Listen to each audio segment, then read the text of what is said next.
Ano nga ba ang katotohanan, Rod? Gusto niyong malaman, Tamarly? Gustong malaman ng buong mundo. Kung ano yung sinulat ko, yun lang. Kasi meron akong pagkakatahi-tahi ng bawat kwento. Bawat sasabihin ko, totoo. Kasi maliit na tao lang ako. Kung ano to naman ang sabihin kong mali o hindi totoo, tatalbog sa akin at maaaring ikakulong ko pa. Tatalbog sa akin at maaaring ikakulong ko pa. Maliwanag, clear, diretsong sinabi ngayon nitong si Rod Navarro. Pero bago natin ituloy-tuloy ang pakikipagkwentuhan sa kanya, panoorin muna natin ang ilang bahagi ng pagkukwento nitong si Coco Martin matapos ang kanilang interview ni Bianca Gonzalez. Una, panoorin natin.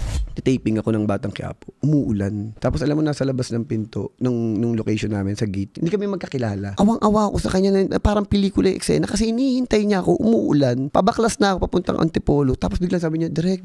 Sabi niya gano'n. Sabi niya, Direk, baka pwede mo naman ako bigyan ng trabaho. Sabi ko, gusto mo ba? Sabi ko sa kanya, gusto mo ba? Sabi niya, opo, gano'n. Sabi ko, sige, kunin mo yung number. Kinabukasan, kinuha ko agad. Sabi ko, meron akong chance na ibibigay sa'yo.